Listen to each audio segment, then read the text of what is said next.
Nós vamos meditar hoje em Efésios capítulo 2, do versículo 1 a 10. Mas agora, nesse primeiro momento, vamos ler apenas o versículo 1, que ele diz assim: Ele lhes deu vida quando vocês estavam mortos em suas transgressões e pecados.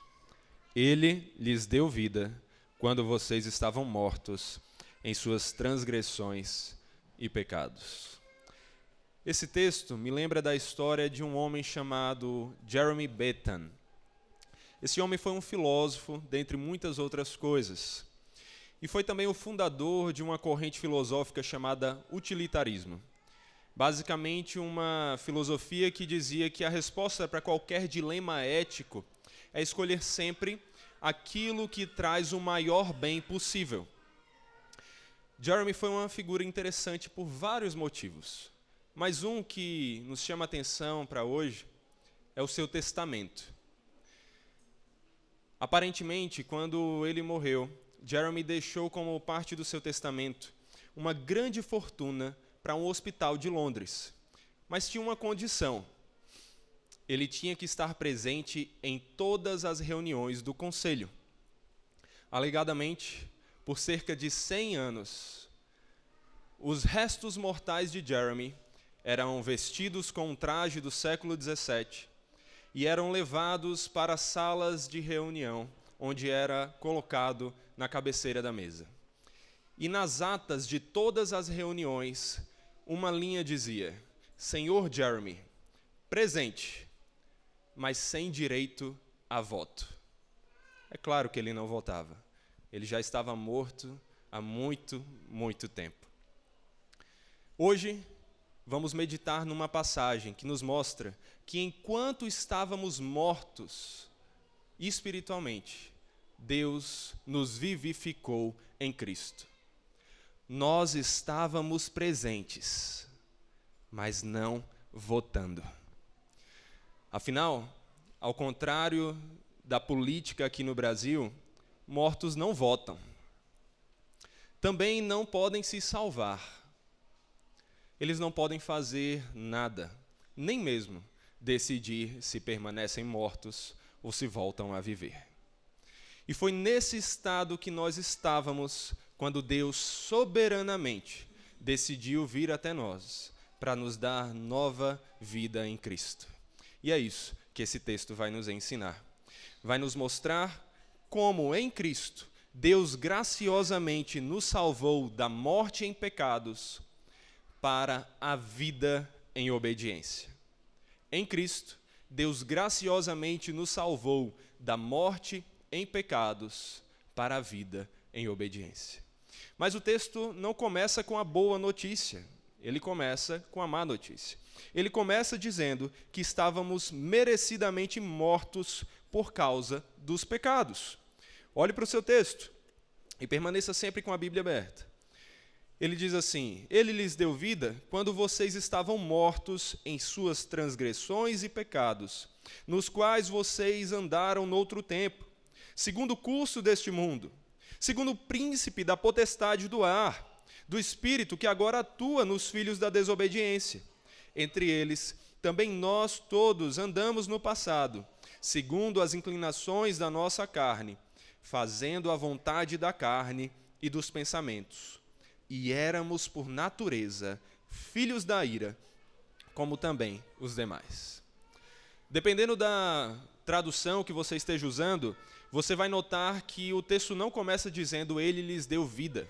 A NVI, por exemplo, já começa com a má notícia. Porque realmente, quando você olha para o original, para a língua original, o texto começa com essa má notícia. Essa parte, Ele lhes deu vida, não está presente. Aqui foi apenas uma tentativa do tradutor de tentar deixar mais claro o que vai ser afirmado no versículo 4. Mas o texto começa com a má notícia. O texto começa dizendo: vocês estavam mortos em suas transgressões e pecados. Essa é a situação do homem natural. Ele está morto. Ele está morto por causa dos seus pecados. E todos nós já estivemos nessa situação. Conforme o que Paulo vai falar em Efésios 4, versículo 18, mais na frente, Por causa do nosso entendimento obscurecido, estávamos separados da vida que Deus concede, por causa da ignorância que vivíamos pela dureza do nosso coração. O homem natural está separado de Deus. Logo, ele está separado daquele que é a fonte da vida. Então, ele está morto. E é isso que esse texto está dizendo. Todos nós já estivemos assim. Todos nós já vivemos mortos. Já estivemos mortos. E que morte é essa? Essa morte é fruto do pecado. Nós vamos ver Paulo falar em Romanos 6:23 que o salário do pecado é a morte. É aquilo que nós merecemos por causa do pecado. Por causa do pecado, nós morremos. E essa morte, a morte que veio até nós como salário por causa do nosso pecado, ela tem um tríplice sentido. Ela é uma morte espiritual, em primeiro lugar, e é mais nesse momento, nesse foco que nós estamos vendo o texto aqui. Uma morte que é a desconexão daquele que é a fonte da vida, um afastamento daquele que é a fonte que nos dá vida. Porque Deus é santo e não pode tolerar o pecado. Portanto, quando pecamos, fomos afastados de Deus. Essa morte também é uma morte biológica. Afinal, todos nós, não importa quantos anos vivemos, em algum momento seremos como Jeremy. Seremos caveiras, estaremos mortos. A morte vem para todos. E tem uma última morte, que é a morte eterna. Essa é a condenação por causa do pecado. É a condenação eterna que todos nós merecemos porque pecamos. E esse é o salário que nós merecemos. Isso é o que você merece. E isso é o que todos nós merecemos. Aqui realmente não é uma igreja neopentecostal. Em igrejas neopentecostais as pessoas vão dizer assim, né? Diga para si mesmo, eu posso, eu penso. Eu quero que você diga para você mesmo, no seu coração, eu merecia a condenação. Era isso que você merecia. Era isso que todos nós merecíamos. Romanos 3:23 diz, porque todos pecaram e carecem da glória de Deus. Nós somos carentes da glória de Deus porque estamos afastados dela. O pecado nos afastou de Deus. Romanos 5:12 diz, portanto, assim como por um só homem entrou o pecado no mundo, assim também pelo pecado veio a morte. E a morte passou para toda a humanidade. Desde o pecado de Adão, todo ser humano já nasce morto espiritualmente.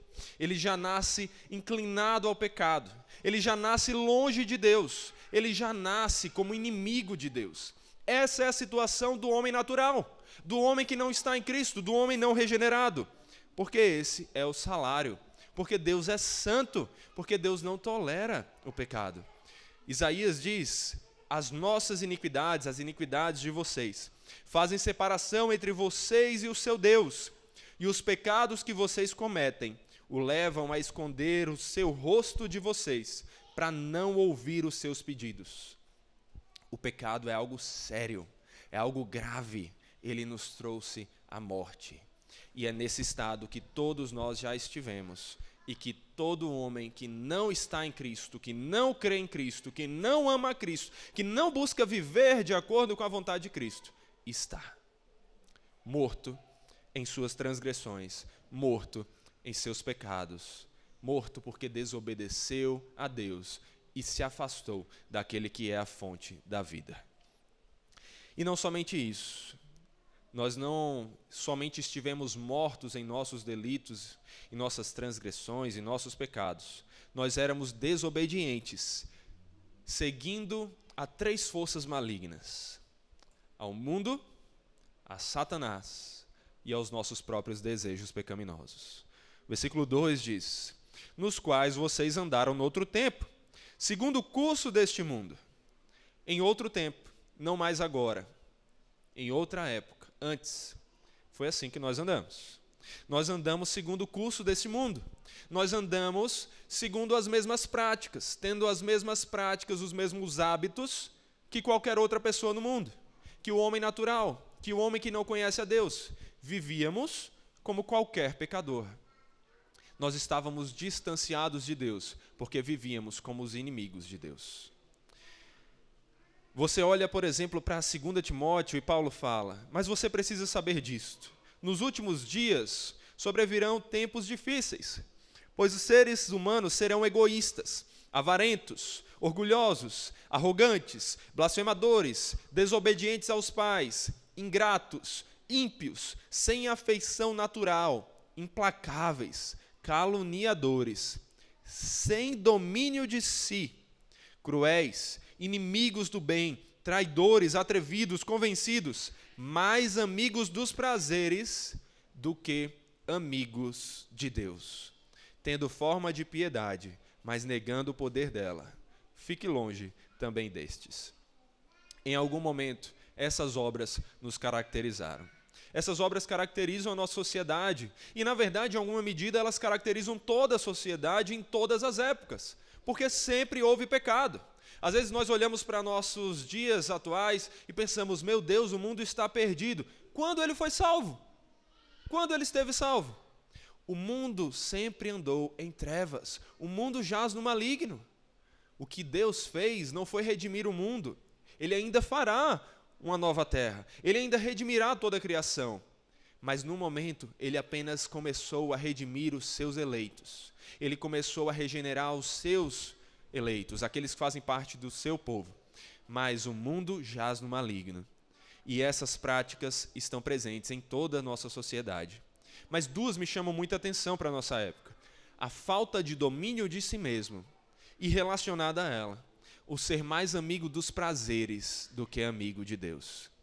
Quantas pessoas são mais amigas dos prazeres, dos desejos pecaminosos, seja de satisfazer a sua sexualidade, seja de satisfazer os seus instintos por alimento caindo em glutonaria, em um alcoolismo, caindo nas drogas, caindo em vários tipos de desejos que dominam a elas ao invés de serem elas que se dominam de acordo com a vontade de Deus. Quantas pessoas? Vivemos na época em que as pessoas não lutam mais contra os seus próprios desejos. Elas são ensinadas a aceitar o que elas são e se virarem para viverem dessa forma. Essa é a filosofia que é ensinada por aí. Infelizmente, inclusive, essa é a psicologia que é ensinada por aí. Você está com um problema, você vai no psicólogo, o que ele vai dizer para você muitas vezes não é: lute contra o seu pecado, é: aceite para você não ter mais preocupação. Se você aceitar, você não vai mais ficar triste. Nosso mundo vive assim. Mas sabe o que é triste? Que muitas vezes isso não caracteriza somente o mundo, porque é um mundo que é dominado por esses desejos. Mas mesmo aqueles que se dizem cristãos, muitas vezes se deixam dominar pelo mundo, vivendo nas mesmas práticas que o mundo, vivendo segundo o curso deste mundo, caindo porque não têm domínio de si, caindo porque são mais amigos dos prazeres do que de Deus. Eles querem mais satisfazer os seus desejos do que satisfazer a Deus e se satisfazerem em Deus. E eu lhe pergunto: você está no mundo, dominado pelo mundo, vivendo segundo as práticas e hábitos do mundo, ou você está em Deus? Quem domina a sua vida? Seus prazeres, os prazeres que estão dominando o mundo, ou o desejo de Deus? Se você está em Cristo, você está dominado por Cristo. Não se deixe viver sem domínio de si, dominado por desejos pecaminosos. Não seja mais amigo dos prazeres do que amigo de Deus. Seja amigo de Deus. E essa é a primeira força maligna que domina o homem natural, que já nos dominou e que não pode mais nos dominar. Mas o texto segue, ainda no versículo 2. Ele vai dizer que vivíamos segundo o príncipe da potestade do ar, do espírito que agora atua nos filhos da desobediência. Satanás é esse que é chamado aqui de príncipe da potestade do ar.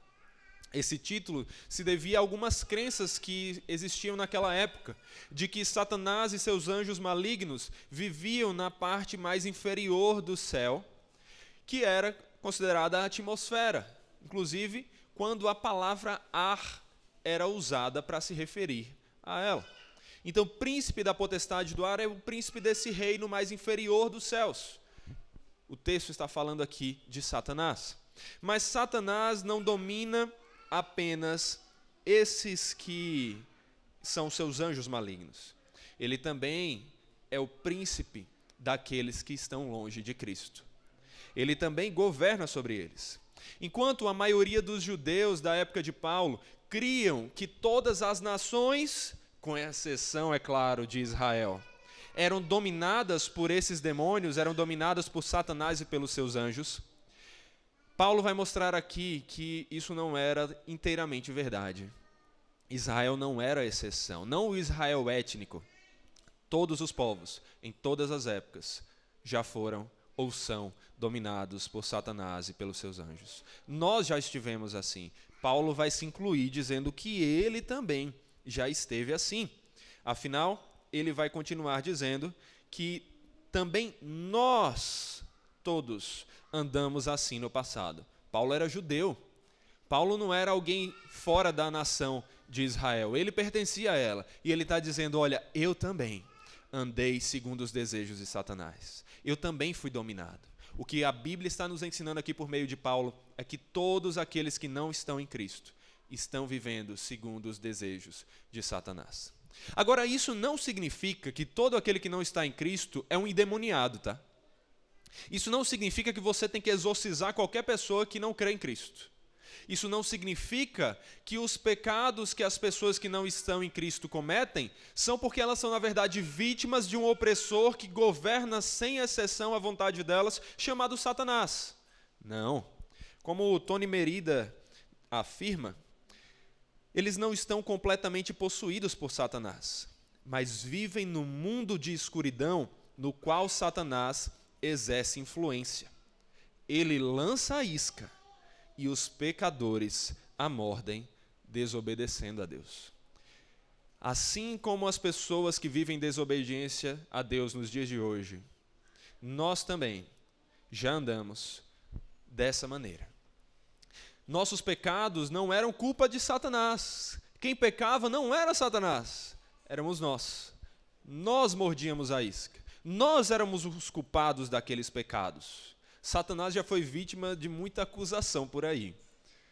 Porque muitas vezes nós precisamos simplesmente olhar e reconhecer que nós amávamos o pecado.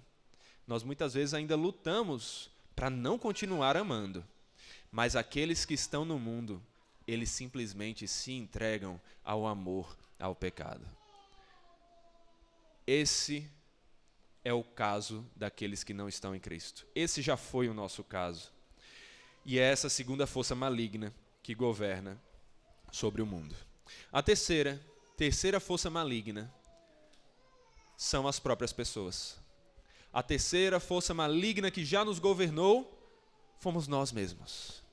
Quando nós estávamos no trono da nossa própria vida, era uma força maligna, chamada João, chamada Maria, chamado o nome que você quiser, até um nome diferente como Saor.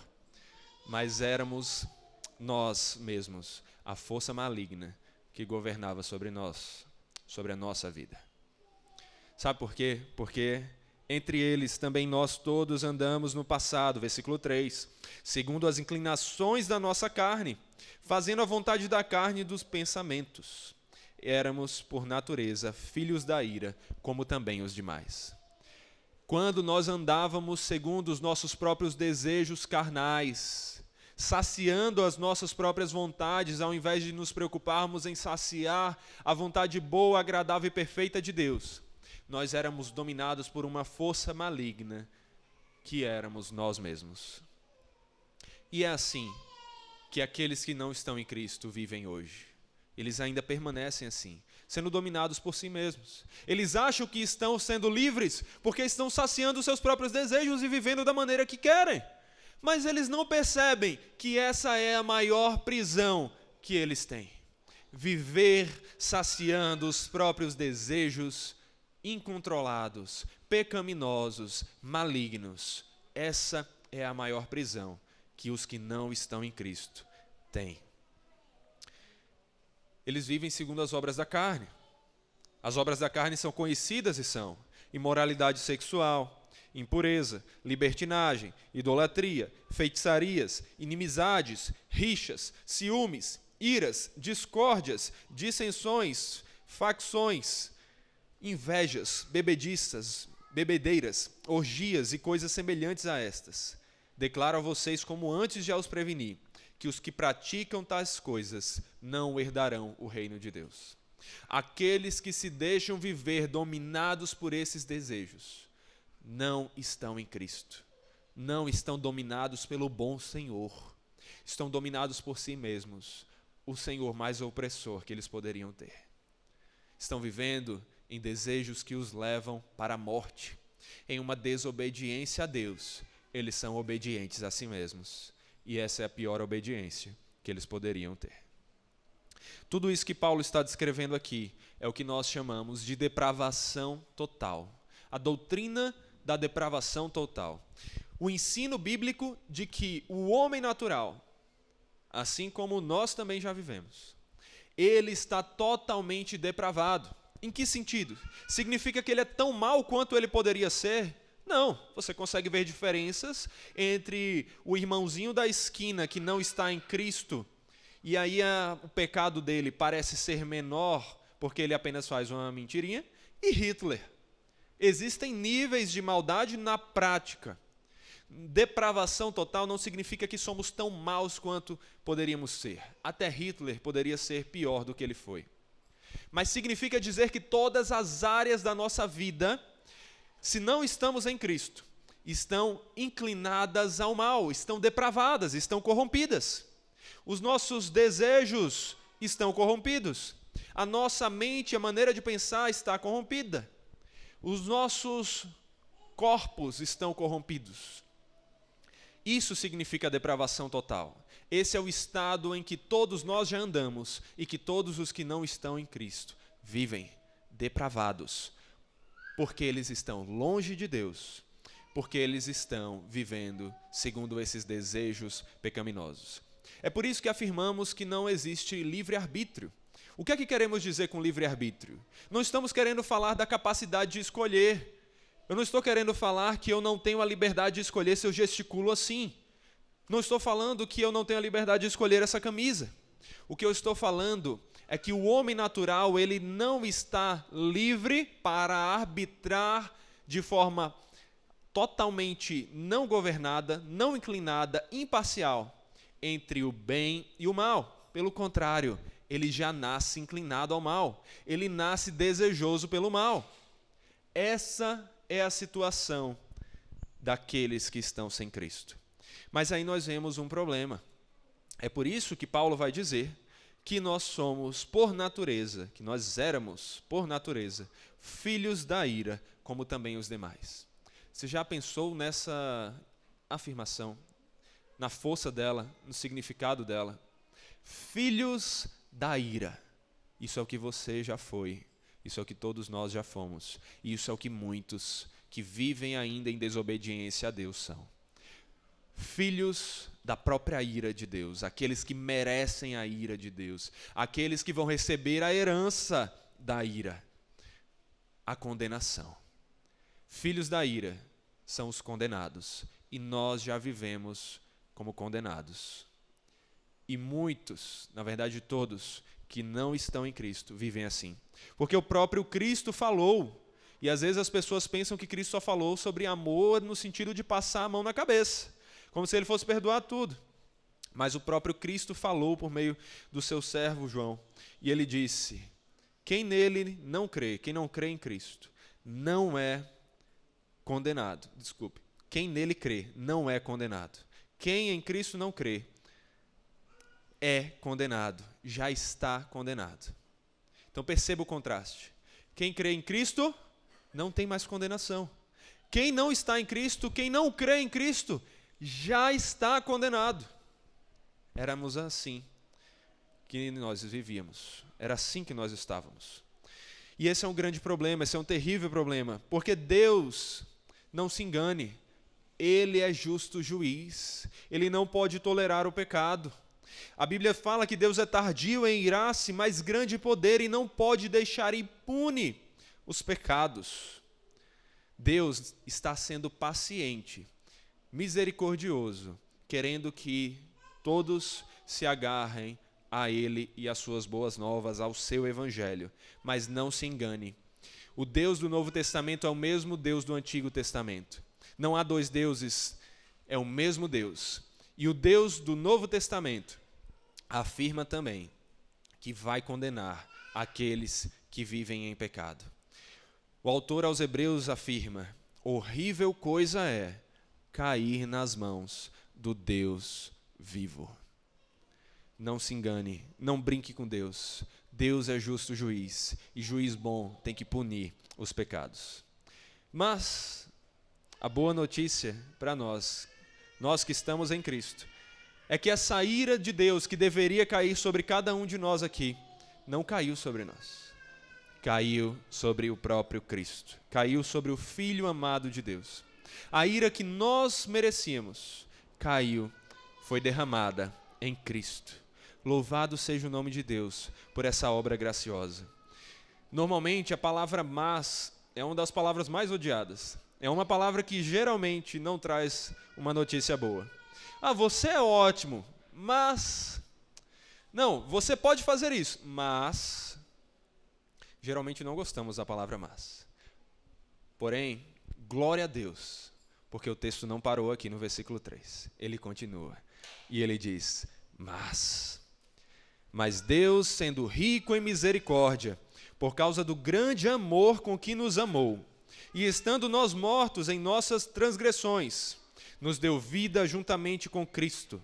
Pela graça vocês são salvos. E juntamente com Ele nos ressuscitou. E com Ele nos fez assentar nas regiões celestiais em Cristo Jesus. Deus fez isso para mostrar nos tempos vindouros a suprema riqueza da sua graça, em bondade para conosco em Cristo Jesus. Porque pela graça vocês são salvos, mediante a fé. E isto não vem de vós, é dom de Deus, não de obras, para que ninguém se glorie. Pois somos feitura dele, criados em Cristo Jesus, para as boas obras, as quais Deus de antemão preparou para que andássemos nelas. Se a primeira parte do texto nos mostra que nós merecidamente estávamos mortos em nossos pecados, por causa dos nossos pecados, a segunda parte desse texto vai nos mostrar que nós somos imerecidamente salvos para uma vida de obediência. Paulo consegue juntar, meus irmãos, a mesma frase juntinho. A palavra ira e também a misericórdia. A ira de Deus e a misericórdia do Senhor estão conectadas nesse texto. Porque o Deus que é misericordioso é também o justo juiz que está irado contra o pecado. Deus não é bipolar, mas Deus consegue equilibrar essas duas coisas de maneira perfeita. São alvos diferentes. E louvado seja Ele, que Ele nos tirou do meio da sua pontaria. Deus não erra. Deus apenas quis nos proteger. Deus é amor. Um dos versículos mais conhecidos da Bíblia. Sim, Deus é amor. Louvado seja Ele porque Ele é amor. O Deus justo é também um Deus amoroso e um Deus gracioso. E foi em sua soberana misericórdia e amor que Ele nos trouxe salvação, enquanto estávamos mortos em nossos pecados. Nós amamos porque Ele nos amou primeiro. É isso que o apóstolo João vai dizer em sua epístola. Você só ama a Deus porque Ele amou você primeiro. Se você ama a Deus, não foi porque você teve mérito. As pessoas muitas vezes acham que é assim que funciona. Eu decido amar a Deus, aí porque eu amei, agora Ele vai lá e me ama de volta. Não.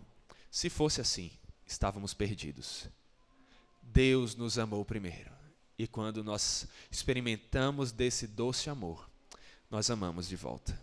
Ele nos capacitou. Não tinha condições de amarmos se estávamos longe daquele que é o próprio amor, a fonte de todo amor. Mas foi porque Deus nos amou que nós o amamos. E esse Deus, Paulo vai dizer, prova seu próprio amor para conosco, pelo fato de ter Cristo morrido por nós, quando éramos ainda pecadores.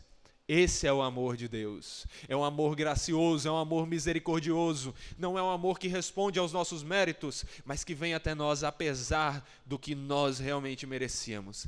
Esse é o amor de Deus que nos salvou. Porque Deus amou o mundo de tal maneira que deu seu Filho unigênito, para que todo aquele que nele crê não pereça, mas tenha a vida eterna. Esse é o amor de Deus. Foi esse amor tremendo, sem reservas, que nos trouxe salvação.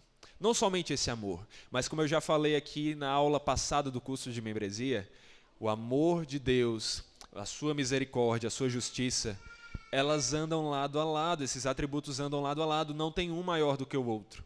E assim como o amor de Deus é justo, a justiça de Deus é amorosa, a misericórdia do Senhor é também amorosa, e o amor do Senhor é misericordioso. De forma que somos salvos pelo amor, mas também pela misericórdia de Deus.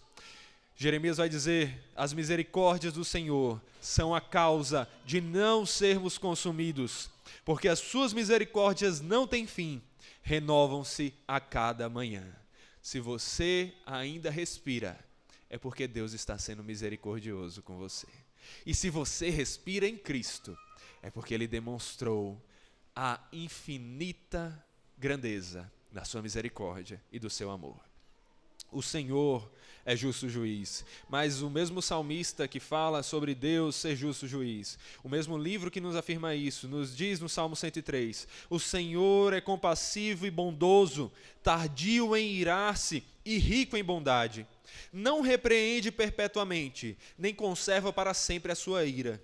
Não nos trata segundo os nossos pecados, nem nos retribui conforme as nossas iniquidades. Pois quanto o céu se eleva acima da terra, assim é grande a sua misericórdia para com os que o temem.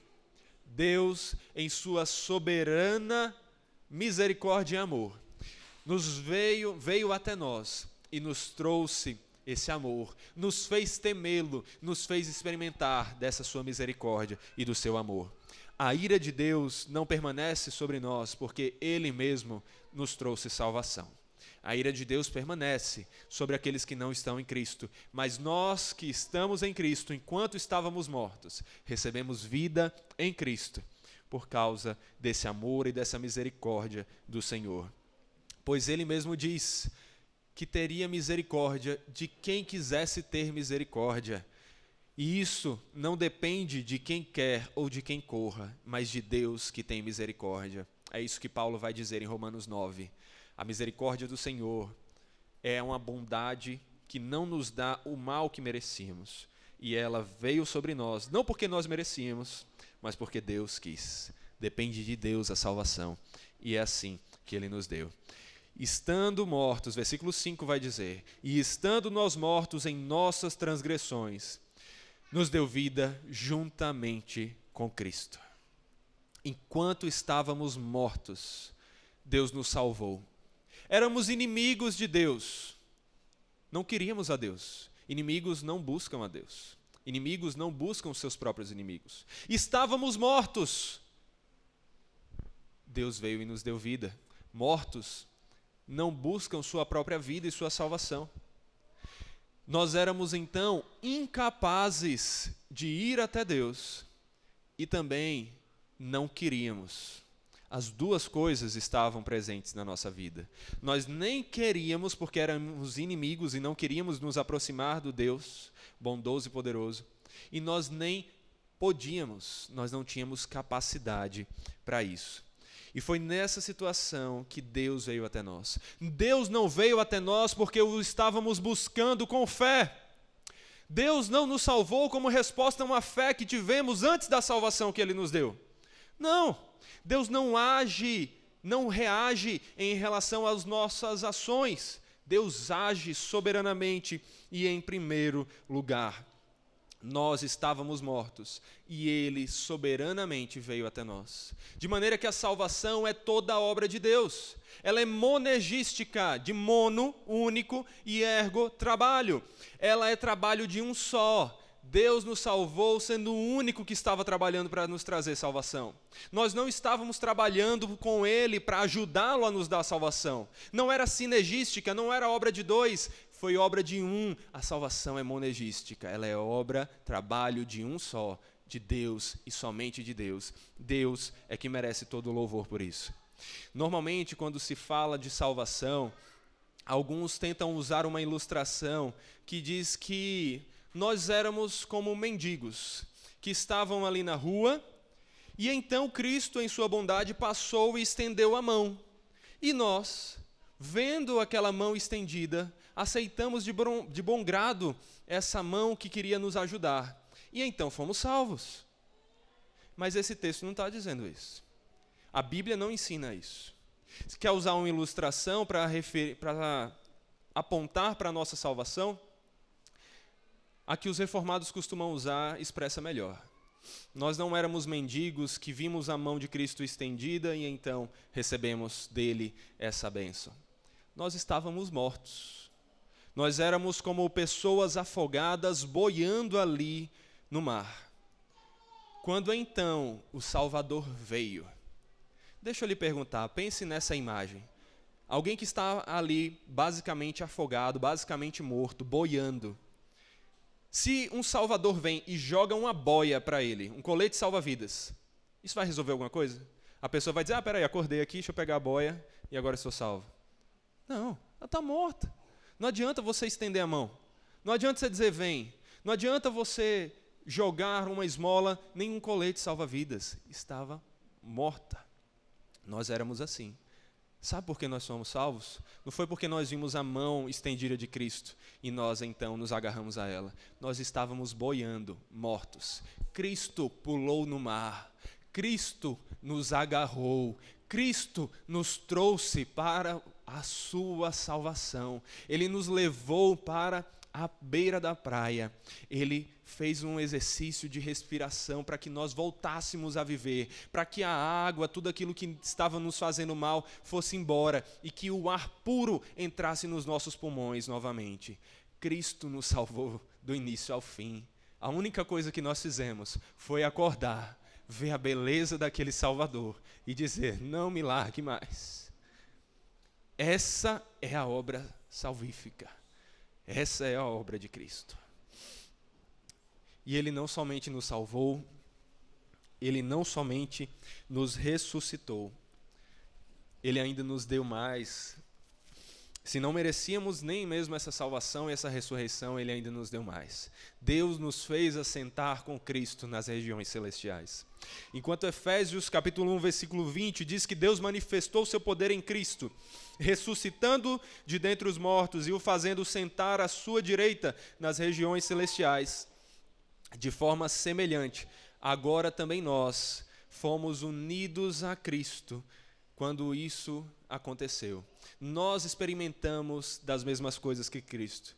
Deus também nos deu vida, Deus nos ressuscitou e Deus nos fez sentar com Cristo nas regiões celestiais. Nós fomos elevados juntos com o Senhor.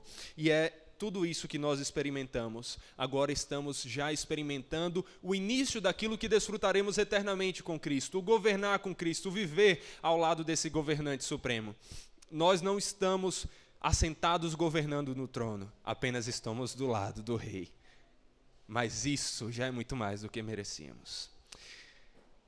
Deus fez tudo isso, conforme o versículo 7 mesmo vai dizer, para a sua própria glória, para manifestar nos tempos vindouros a suprema riqueza da sua graça em bondade para conosco em Cristo Jesus. Tudo isso foi para a glória de Deus, para que Ele manifestasse diante de todos o quão bondoso e gracioso Ele é, e que nós, os seus eleitos, que graciosamente fomos salvos, pudéssemos nos alegrar nessa bondade e recebê-la com gratidão. Foi assim que Deus nos salvou. Ele nos salvou para a sua própria glória e por seu amor a nós. Tudo de forma soberana. Não pelo nosso mérito, porque os textos vão continuar. E aí versículo 8 vem. Porque pela graça vocês são salvos, mediante a fé. E isto não vem de vocês, é dom de Deus, não de obras, para que ninguém se glorie. Todo esse texto de Efésios 2, do 1 ao 10, é muito marcante para mim. E ele parece ser um texto extremamente ali, cuidadosamente compilado, com frases que são muito fortes, que são marcantes. Se nós trouxéssemos para os dias de hoje, parece até que Paulo estava fazendo ali uma copy, um texto que cuidadosamente foi elaborado para chamar a nossa atenção, para nos conquistar, para fazer com que a gente olhasse. E isso é muito interessante. Essas frases são muito fortes, elas realmente nos atraem. Só que essa busca por compartilhar frases cativantes que chamam a nossa atenção, elas não vêm de agora. Elas não são nem mesmo do tempo da internet, nem mesmo do tempo da televisão, do rádio, elas são muito mais antigas. A ideia de preparar frases como de propagandas para chamar a nossa atenção, elas são muito mais antigas. E nós vemos isso também no passado. Nós vemos isso, por exemplo, na história de Johann Tetzel. Johann Tetzel foi um frade dominicano que ficou muito conhecido por levantar o dinheiro para a reconstrução da Basílica de São Pedro por meio da venda de indulgências. E se você acha que hoje nós temos bons marqueteiros, Tetzel poderia dar aula para muitos. Inclusive, ele ficou muito conhecido na história por causa de uma frase, de uma copy, de um texto que ele elaborou, praticamente um jingle, para chamar a atenção das pessoas à sua volta e conseguir esse dinheiro para a reconstrução dessa basílica da Igreja Católica. E a frase dizia mais ou menos assim, preste atenção: assim que a moeda no cofre cai, uma alma do purgatório sai. Assim que a moeda no cofre cai, uma alma do purgatório sai. Marcante. Ele é realmente marqueteiro que dá para bater palma. Mas o que é que isso significa? Tetzel não achava que as frases de Paulo eram atrativas o suficiente. Tetzel queria chamar mais a atenção das pessoas. Queria disponibilizar algo que as pessoas tivessem mais interesse.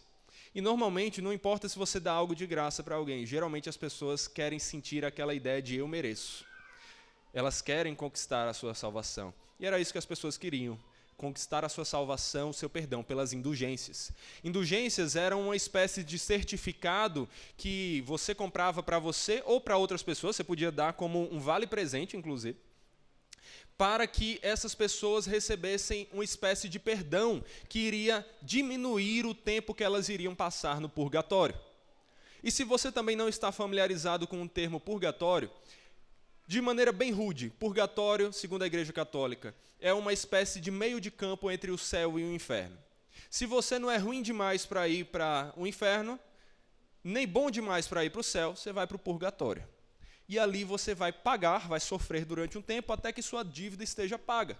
É aquela coisa, sabe aquele irmãozinho que você fala com ele e ele diz, não, mas eu não sou muito ruim assim, eu não mato, eu não roubo, eu só minto, pronto. Ele iria para o purgatório. Ele era um desses alvos, ele provavelmente então teria interesse nas indulgências. Agora, de todas as indulgências, tinha uma que se destacava de todas, que era a chamada indulgência plenária, de pleno, de total. Essa indulgência era tão grande que ela era capaz de perdoar os pecados, e isso aí é frase de Tetzel, tá?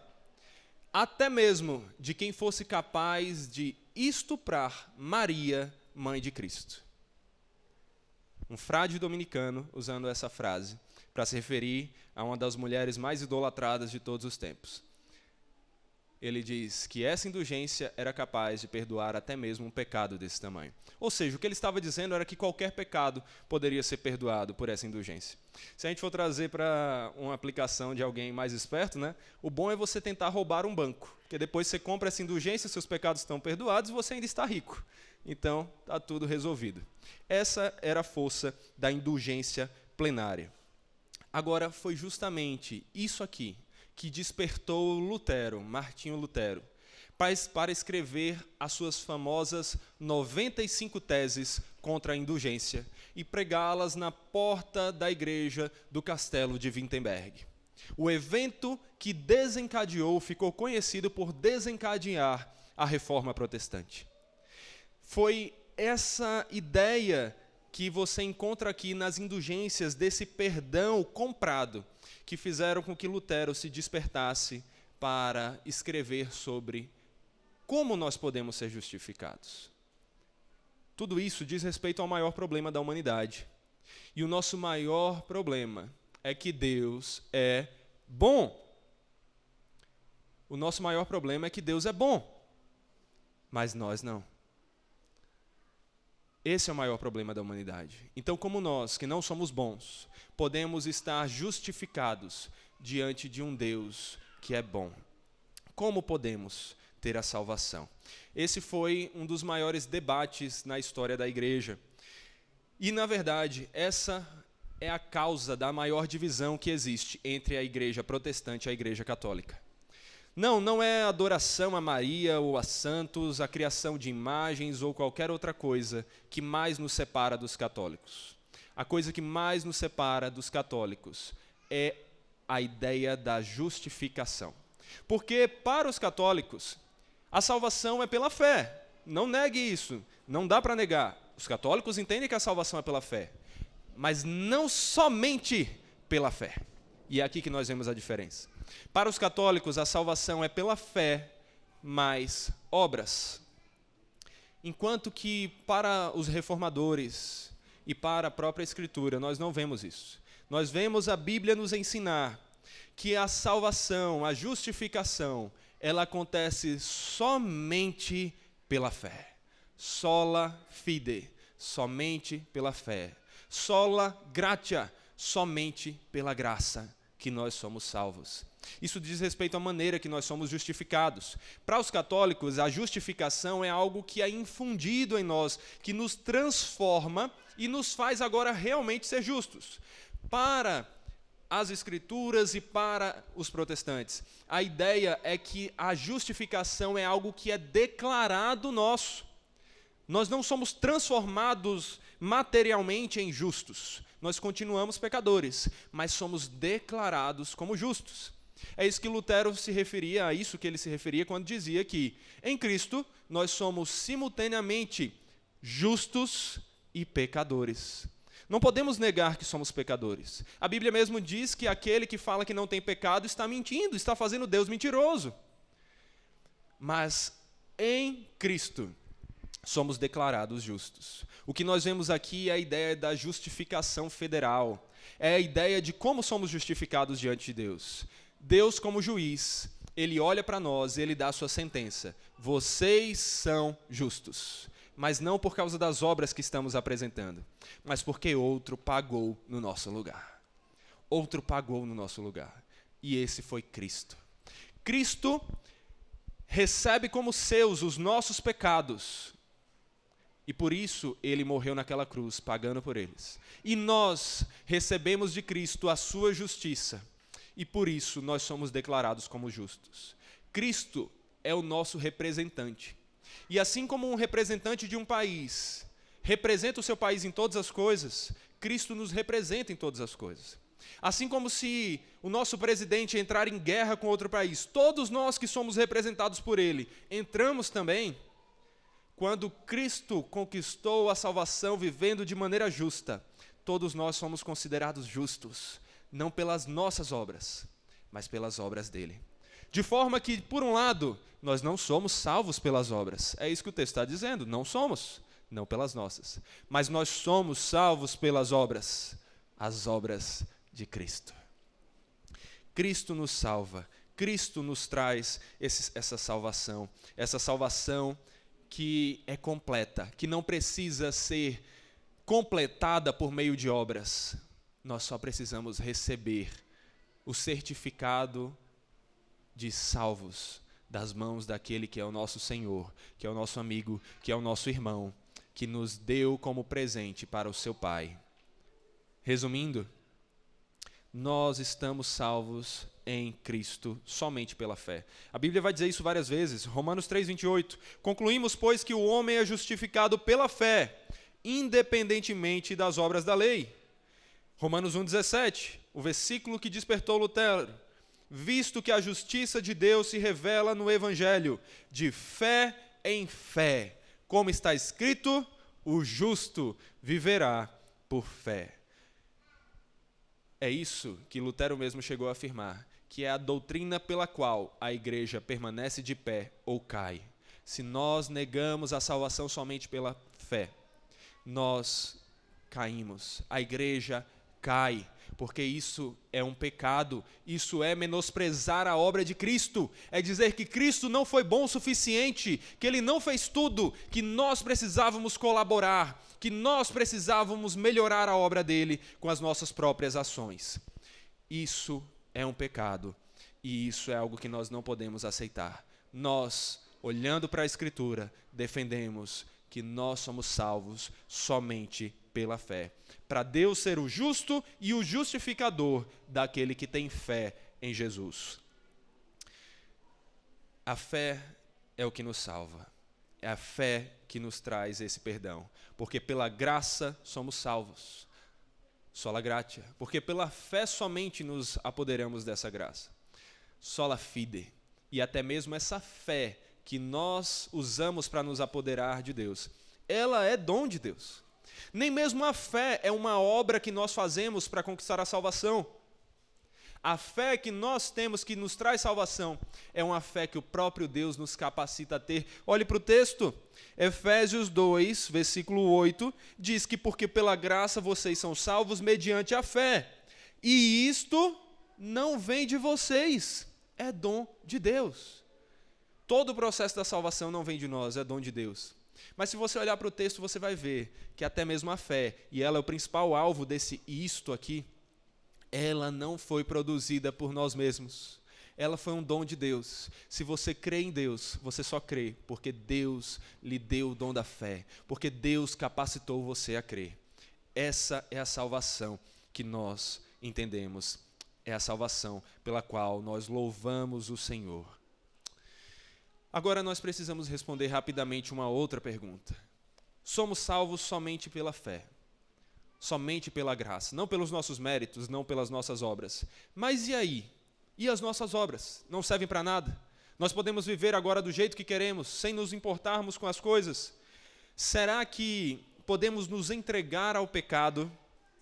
Paulo já respondeu a essa pergunta. Romanos 6, versículo 2. De modo nenhum. Como viveremos ainda no pecado, nós os que para ele morremos? E Tiago também vai nos ensinar o seu capítulo 2. A fé sem obras é morta. Nós vemos aqui as duas verdades. Nós somos salvos somente pela fé, somente pela graça. Mas a fé sem obras é morta. Isso é uma contradição.